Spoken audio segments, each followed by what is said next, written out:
दोस्तों, आप सभी लोग जानते हैं कि 20 अक्टूबर 2024 यानी रविवार के दिन कार्तिक महीने में संकष्टी चतुर्थी तिथि पड़ रही है दोस्तों। और यह वह रविवार है जो कार्तिक महीने में पड़ने वाला सबसे बड़ा रविवार संकष्टी चतुर्थी तिथि है, क्योंकि यह कार्तिक महीने में पड़ रहा है। और आप सभी लोग जानते हैं इस कार्तिक महीने का अपना एक अलग महत्व होता है। और अगर हम उनको प्रसन्न करने के लिए कोई भी उपाय करते हैं तो वह आपसे प्रसन्न हो जाते हैं। तो दोस्तों, इस रविवार चतुर्थी के दिन आपको यह उपाय अवश्य ही करना चाहिए। और दोस्तों, आप सभी लोग जानते हो कार्तिक महीने रविवार का अगर सबसे बड़ा कोई उपाय है तो वह 7 दूर्वा वाले उपाय है। तो दोस्तों इस कार्तिक महीने रविवार चतुर्थी के दिन आप लोगों को इस 7 दूर्वा वाले उपाय को जरूर करना है। बहुत सारे लोग होंगे जिन लोगों ने इस उपाय को ना किया हो, मतलब पूरा साल निकल गया, उन्होंने किसी भी दिन इस 7 दूर्वा वाले उपाय को ना किया हो। पर दोस्तों, आपके पास एक आखिरी मौका बचा हुआ है, जो कि 20 अक्टूबर कार्तिक महीने रविवार चतुर्थी के दिन है। तो इस दिन आप लोगों को इस वाले उपाय को जरूर कर लेना है, भले ही आपने पूरे साल भर इस उपाय को ना किया हो। पर अगर आपने इस कार्तिक महीने रविवार चतुर्थी के दिन अगर इस वाले उपाय को कर लिया तो आपको इस उपाय को करने का वह फल मिलेगा जिसकी आपने कभी कल्पना भी नहीं करी होगी। इसीलिए आप लोग इस वाले उपाय को एक बार जरूर कर लेना, ताकि आप लोगों के हाथ से यह मौका ना जा सके और आपको इस उपाय को करने का फल मिल सके। दोस्तों, यह उपाय पंडित जी ने अपनी अभ्भिकी ही शिव महापुराण की कथा में बताया है, जिस उपाय को आज हम आपको बहुत अच्छे से समझाने वाले हैं। इस वीडियो को देखने के बाद इस उपाय को समझने के लिए आपको कोई और वीडियो को देखने की जरूरत नहीं पड़ेगी। तो चलिए दोस्तों, उपाय को शुरू करते हैं। देखिए, यह इस कार्तिक महीने के रविवार चतुर्थी के दिन यह इतना खास होता है, इतना महत्वपूर्ण होता है। देखा गया है कभी कभी बड़े बड़े पूजा पाठ अनुष्ठान से जो मनोकामना पूर्ण नहीं होते, वह कार्तिक महीने के दिन एक छोटे से उपाय करने से ही आपकी मनोकामना पूर्ण हो जाती है। और बहुत सारे लोगों ने इस उपाय को किया भी है और उनको इस उपाय को करने का फल भी जरूर मिला है। अगर आप लोग भी इस उपाय को करना चाहते हैं तो आप इस उपाय को पहले अच्छे से समझ लेना, सुन लेना, उसके बाद करना। आपको इस उपाय का फल जरूर मिलेगा। और इस उपाय को कर लेने से आपके घर में चाहे किसी भी प्रकार की दुख और समस्या क्यों ना चल रही हो, आपको उसका कारण भी नहीं पता है कि भाई यह समस्या किस कारण से चल रही है। उसका कुछ भी कारण हो सकता है, जैसे पितृदोष हो सकता है या किसी भी तरह का मंगल दोष भी हो सकता है। तो इस दिन आप लोगों को 7 दूर्वा वाले उपाय कर लेना है। यह एक ऐसा उपाय है जिस उपाय को अगर किसी विशेष दिन पर किया जाए तो भाई उस विशेष दिन का जो है वह तो हमें मिलता ही मिलता है। पर हमने उस दिन पर इस 7 दूर्वा वाले उपाय को किया है तो हमें उससे भी बड़ा फल मिलता है, और फल बहुत जल्दी मिलता है, क्योंकि आप इस उपाय को बहुत ही बड़े और विशेष दिन पर कर रहे हो। तो चलिए अब उपाय के बारे में बात करते हैं। लेकिन उससे पहले आप लोगों को यह जानना आवश्यक है कि आखिर यह उपाय किस समय करना है, किसको करना है और कैसे करना है। तो चलिए हम आगे आपको वीडियो में एक एक करके बता देते हैं। लेकिन उससे पहले अगर आप लोग हमारे चैनल पर नए हैं तो हमारे चैनल को सब्सक्राइब कर लेना और इस वीडियो को लाइक करके कमेंट बॉक्स में ओम नमः शिवाय जरूर टाइप कर देना। तो दोस्तों, इस 7 दूर्वा वाले उपाय को हमें इस कार्तिक महीने के रविवार चतुर्थी के दिन कैसे करना है, किसको करना है, किस समय करना है और कहां पर करना है, यह सारे सवालों के जवाब आपको इस वीडियो में मिल जाएंगे। और जो यह वीडियो देखेगा भाई, उसको 7 दूर्वा वाले उपाय जरूर करना चाहिए, क्योंकि इस महत्व होता है। और जब बात आ जाए 7 दूर्वा वाले उपाय की तो यह सोने पर सुहागा वाली बात हो जाती है, और यह एक बहुत ही बड़ा उपाय हो जाता है इस कार्तिक महीने के रविवार का। तो अब दोस्तों, इस 7 दूर्वा वाले उपाय को आखिर करना किसको है, सबसे पहले हम लोग वह बात जान लेते हैं। तो देखो, घर की जो बड़ी माताएं बहनें होती हैं, उन माताओं बहनों में से कोई भी एक बड़ी माता बहन इस वाले उपाय को कर सकती है। और दोस्तों, अगर आप चाहे तो अपने घर में से सभी सदस्यों को भी इस उपाय को करवा सकते हैं। अगर किसी व्यक्ति की खुद की कोई मनोकामना है खुद की कोई दुख और परेशानी है जो कि वह अपने लिए ही करना चाहता है, इस वाले उपाय को तो वह खुद अपने लिए भी कर सकता है। बाकी अगर कोई घर में से ऐसा है जो कि अपने पूरे घर परिवार की सुख और शांति के लिए यह वाला उपाय करना चाहता है, तो भाई वह भी कर सकता है। उसमें भी कोई दिक्कत वाली बात नहीं है। कहने का मतलब यह है कि इस उपाय को हर एक सदस्य भी कर सकता है और पूरे घर परिवार के सदस्य के लिए घर की बड़ी माताओं बहनों में से कोई एक माता बहन भी कर सकती है। माताएं बहनें अगर घर में उपस्थित ना हो या वह यह वाला उपाय ना कर पा रही हो, तो फिर घर का कोई बड़ा सदस्य भी इस 7 दूरवा वाले उपाय को कर सकता है, चाहे फिर वह पुरुष ही क्यों ना हो। उसमें कोई भी दिक्कत वाली बात नहीं है। उसके बाद में दोस्तों, जो अगला प्रश्न निकल कर आता है वह यह आता है इस उपाय को लेकर कि आखिर इस उपाय को हमें किस समय करना है, सुबह के समय करना है कि शाम के समय करना है। तो देखो, इस वाले उपाय को आप लोग सुबह के समय भी कर सकते हो और शाम के समय प्रदोष काल में भी कर सकते हो।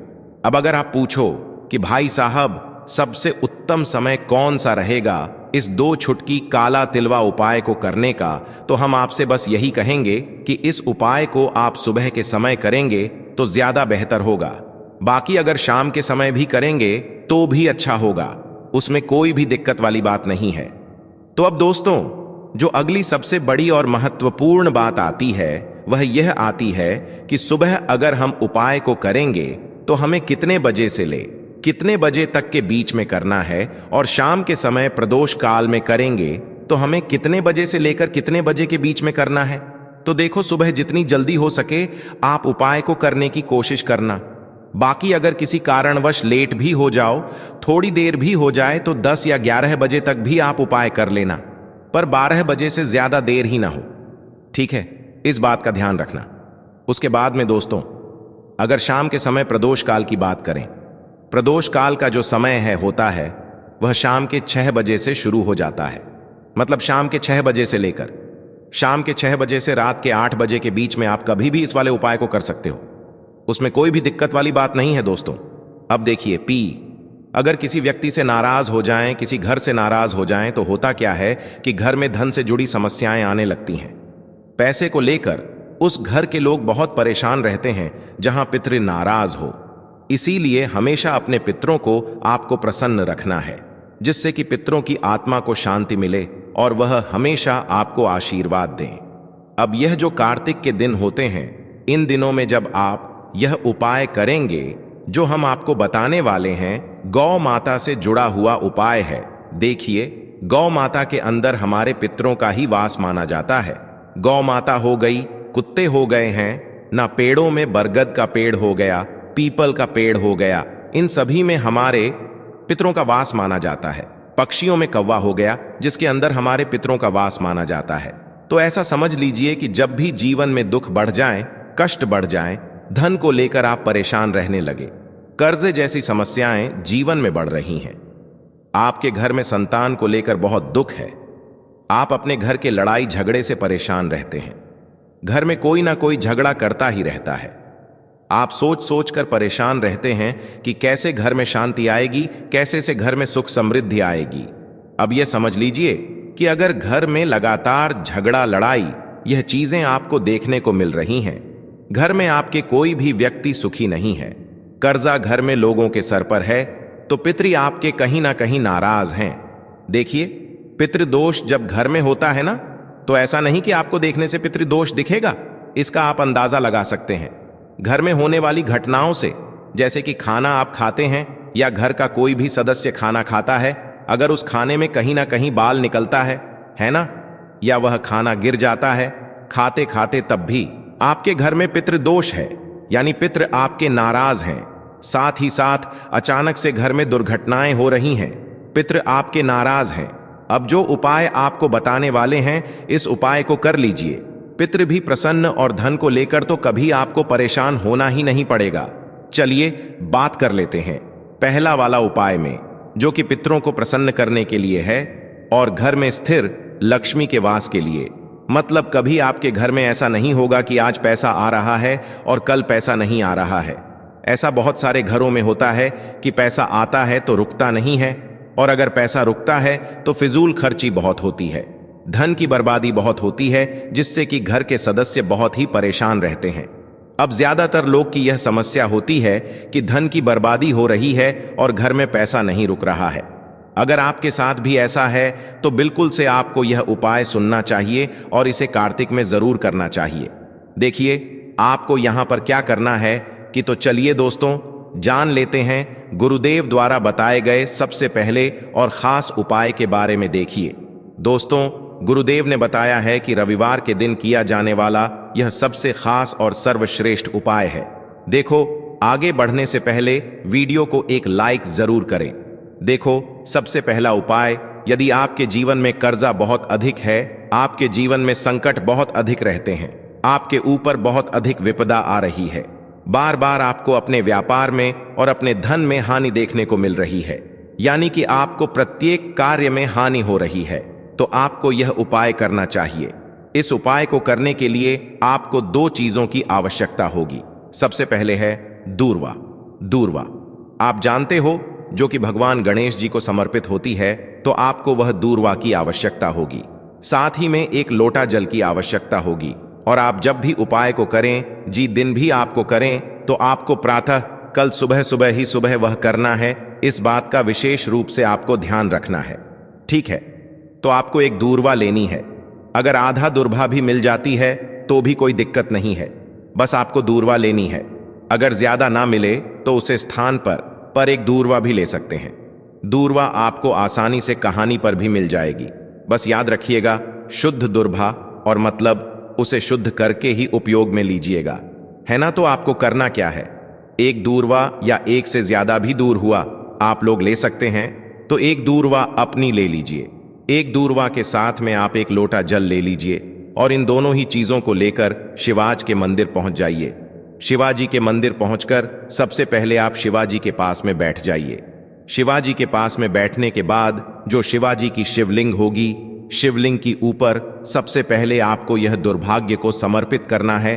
दूरभाग को कुछ इस प्रकार से समर्पित करना है कि जो दूर्वा की दांडी का मुख होगा वह जलधारी की तरफ हो, जहां से जल नीचे करता है ना।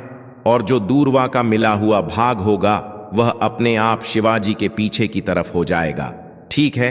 तो इस प्रकार से यह दुर्भा का यह दूर्वा आपको भगवान शिव जी का शिवलिंग के ऊपर समर्पित करनी है। और जो एक लोटा जल आप अपने साथ लेकर आए हैं, इसी दूर के ऊपर भगवान शिवाजी की शिवलिंग के ऊपर एक धारा से आपको समर्पित कर देना है, ठीक है। अब यहां पर देखने बात यह है कि यह उपाय इस व्यक्ति को करना है, जी व्यक्ति की नौकरी ऐन ग रही हो, जो व्यक्ति परीक्षा में पास होना चाहता हो, तो इस व्यक्ति को अपने हाथों से इस उपाय करना है, तभी उपाय कम करेगा, ठीक है। इस उपाय को करने के बाद आपको 3 महीने उपाय आपको कब तक करना है, जब तक कि आपकी नौकरी नाग जाए, जब तक आप इस उपाय को नियम के साथ करो, आपकी नौकरी जरूर लगेगी। अब बात करते हैं दूसरे उपाय के बारे में। तो देखिए दूसरे उपाय जो है, देखिए इस उपाय के लिए आपको मात्र एक लौंग का जोड़ा लेना है, यानी कि 2 फूल वाली लौंग लेनी है। साथ में आपको मात्र थोड़ा सा शहद लेना होगा और इसी के साथ में आपको तांबे के पात्र के अंदर शुद्ध जल लेना होगा। अब देखिए इन सभी सामग्रियों को लेकर के आपको भगवान शिव के मंदिर में पहुंच जाना है। देखें यह उपाय आप सुबह से लेकर शाम तक कर सकते हैं।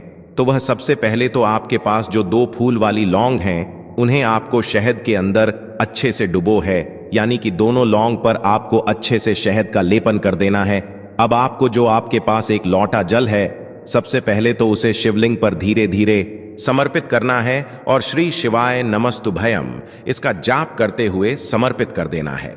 अब आपके पास जो 2 फूल वाली लौंग है, शहद से उसे आपको शिवलिंग पर अर्पित करना है और आपको प्रार्थना करनी है कि जीवन में जो रोग की स्थिति है वह समाप्त हो, जीवन के जो संकट और समस्याएं हैं वह सभी समाप्त हो, जीवन से जो कर्ज की समस्या है वह समाप्त हो। इस प्रकार से प्रार्थना करते हुए यह जो 2 फूल वाली लौंग ही शहद संयुक्त इससे आपको शिवलिंग पर अर्पित कर देनी है। आपकी जो भी समस्या होगी इस रविवार के दिन अवश्य ही समाप्त हो जाएगी। तो इस प्रकार से आपको पहला उपाय करना है। अब हम बात कर लेते हैं दूसरे उपाय के बारे में। देखो यह उपाय आपके लिए सर्वश्रेष्ठ होने वाला है। देखिए इस उपाय के लिए आपको मात्र 5 हरे मूंग के दाने आपको साबुत लेने हैं, खंडित नहीं होने चाहिए, इस बात का ध्यान रखें। और इसी के साथ मैं आपको एक तांबे के पात्र के अंदर अपने घर से शुद्ध जल ले लेना है। अब दोस्तों, इन सभी सामग्रियों को लेकर के आपको सीधे पहुंच जाना है भगवान शिव के मंदिर में। देखिए, इस उपाय को भी आप सुबह भी कर सकते हैं और शाम के समय में भी कर सकते हैं। देखिए, भगवान शिव के मंदिर में पहुंचने के बाद आपके पास जो 5 हरे मूंग हैं, उनमें से पहला जो हरा मूंग है, आपको शिवलिंग के सामने जो नंदी महाराज होते हैं और उनका जो पैर उठा हुआ होता है, वहां पर आपको पहला हरा मूंग समर्पित कर देना है और आपको ओम नमः शिवाय इसका जाप कर लेना है। फिर आपको दूसरा हरा मूंग लेना है और शिवलिंग पर जो श्री गणेश जी वाला स्थान होता है, वहां पर आपको यह दूसरा हरा मूंग समर्पित कर देना है। यानी कि शिवलिंग के सीधे तरफ आपको यह दूसरा हरा मूंग समर्पित करना है और फिर आपको ओम नमः शिवाय या फिर श्री गणेशाय नमः इसका जाप कर लेना है। तीसरा, हरा मूंग का दान आपको भगवान शिव की सबसे प्रिय पुत्री माता अशोक सुंदरी वाले स्थान पर समर्पित करना होगा। शिव की जो जलाधारी होती है, जहां से जल बह करके आता है, उसी जलाधारी के बीच में जो कहीं कहीं उठी हुई लाइन होती है सांप की आकृति के रूप में, वहीं पर आपको तीसरा हरा मूंग समर्पित करना है और फिर आपको ओम नमः शिवाय इसका जाप कर लेना है। अब दोस्तों, चौथा जो हरा मूंग है, उसे आपको भगवान कार्तिकेय जी का जो स्थान होता है शिवलिंग पर, वहां पर आपको यह चौथा हरा मूंग का दाना समर्पित कर देना है और आपको ओम नमः शिवाय इसका जाप कर लेना है। अब दोस्तों, आपके पास जो 5वां और अंतिम हरा मूंग बचा हुआ है, उससे आपको उससे जल के पात्र के अंदर डाल देना है और इस हरे मूंग से युक्त जल से आपको भगवान शिव के शिवलिंग का अभिषेक कर देना है। जल आपको बिल्कुल धीरे धीरे समर्पित करते जाना है और लगातार आपको शिव महापुराण के मूल श्री शिवाय नमस्तुभयम इसका जाप करते रहना है। फिर आपको शिवलिंग के सामने बैठकर, यदि आप अपने बच्चों के लिए यह उपाय कर रहे हैं, यदि आप अपने बच्चों की बुद्धि ज्ञान और विवेक के लिए उपाय कर रहे हैं, तो उसके लिए आपको प्रार्थना कर लेनी है। या फिर व्यापार में वृद्धि करने के लिए यह उपाय कर रहे हैं, तो उसकी कामना करते हुए आपको प्रार्थना कर लेनी है। या फिर अपनी नौकरी के लिए कर रहे हैं, या फिर अपने इंटरव्यू के लिए, या फिर धन की प्राप्ति के लिए कर रहे हैं। जिस भी कामना के लिए आप उपाय कर रहे हैं, उसे परिपूर्ण करने के लिए आपको महादेव से प्रार्थना कर लेनी है और फिर आपको वापस अपने घर आ जाना है। पूज्य गुरु जी ने कहा है कि जो भी व्यक्ति इस उपाय को कर लेता है, तो यकीन मानिए आपके जीवन की जो सारे संकट, कष्ट और बाधाएं ही, वह सभी समाप्त होंगे। अब हम बात करते हैं अगले उपाय की। इस उपाय के लिए आपको एक दीपक लेना है। दीपक आप मिट्टी का भी ले सकते हैं और शुद्ध आटा मढ़कर उसका दीपक भी आप तैयार कर सकते हैं। दीपक के अंदर गोल बाती का प्रयोग करना है और दीपक के अंदर आपको शुद्ध घी का प्रयोग करना है। इसी के साथ में आपको मात्र एक फूल वाली लौंग लेनी होगी। अब यह एक दीपक और एक फूल वाली लौंग लेकर के सीधा आपको पहुंचना होगा बरगद के वृक्ष के वहां पर। देखिए, सबसे पहले तो आपके पास जो एक फूल वाली लौंग है, उससे आपको बरगद के वृक्ष की जड़ में समर्पित करना है। देखिए, अगर आपके जीवन में कोई भी बड़ा संकट आने वाला है, कोई भी बड़ा कष्ट आने वाला है, तो वह इस उपाय के माध्यम से दूर होने वाला है। महादेव की विशेष कृपा रहेगी कि जो भी संकट आपके जीवन में आने वाला होगा वह भी दूर हो जाएगा। तो आपको एक लौंग समर्पित करनी है बरगद के वृक्ष की जड़ में, और वहीं पर आपको जो है गोल बाती वाला दीपक जो आप लेकर के गए हैं, उससे भी वहां पर प्रज्वलित कर देना है वट केयर करते हुए। देखिए, जब भी आपको जीवन में इस साल लगने लगे कि आपके जीवन में कुछ भी अच्छा नहीं चल रहा है, तब भी आपको ई उपाय करना है। तो इस प्रकार से आपको यह उपाय करना है श्री शिवाय नमस्तुभयम बोलना है और चर देना है। इसी प्रकार से आपको पूरे 11 चावल के दाने एक एक करके शिव जी के शिवलिंग के ऊपर चढ़ाना है और भगवान से प्रार्थना करते जाना है। मतलब प्रार्थना तो आपको आखिरी में करना है, पर हर एक चावल के दाने को चढ़ाते समय श्री य नमस्तुभयम जरूर बोलना है। उसके बाद ही मैं यह चावल का दाना शिवलिंग के ऊपर आपको चढ़ाना है। जैसे ही आपके 11 चावल के दाने शिवलिंग के ऊपर 4 हैंच जाते हैं, तो भाई उसके बाद में आपको क्या करना है, भगवान से अपनी मनोकामना बोलना है। मनोकामना भी कब बोलना है, जब आपका 11 चावल का दाना आपके सीधे हाथ की हथेली में हो और आप उसे चढ़ाने के लिए जा रहे हो। श्री शिवाय नमस्तु भयम बोलकर उस आखिरी चावल के दाने को शिवलिंग के ऊपर चढ़ा देना और भगवान से फिर अपनी वह मनोकामना बोल देना, जिस मनोकामना के लिए आप लोग अपना यह वाला उपाय कर रहे हो। जिस भी दुख और परेशानी के लिए आप लोग अपना यह वाला उपाय कर रहे हो, उसके बाद में जैसे ही आप अपनी मनोकामना बोल देते हो, आपका यह वाला उपाय पूरा हो जाता है। पर दोस्तों, उपाय को करने के बाद आप लोगों को 2 मिनट भगवान शिव जी के मंत्र का जाप जरूर करना है। और मंत्र का जाप 2 मिनट करने के बाद भगवान से एक और बार प्रार्थना करना है, अपनी मनोकामना के लिए या अपनी जो भी दुख और परेशानी है उसके लिए। इसके बाद में आप लोग भगवान को देखकर, भगवान से प्रार्थना करके, उनसे आशीर्वाद लेकर वहां से उठ सकते हैं और अपने घर पर जा सकते हैं। बस दोस्तों, यहां पर यह वाला उपाय पूरा हो जाता है। इस तरीके से जो भी व्यक्ति छोटी छोटी चीजों का ध्यान रखते हुए इस 11 चावल के दाने वाले उपाय को करेगा, निश्चित सी बात है उसे उसकी मनोकामना जल्द ही पूर्ण होगी और जो भी दुख और परेशानी है वह भी बहुत ही जल्दी दूर होंगे। और दोस्तों, अगर आपको हमारी यह वीडियो पसंद आई हो तो हमारे इस वीडियो को लाइक और चैनल को सब्सक्राइब जरूर करें। हर हर महादेव।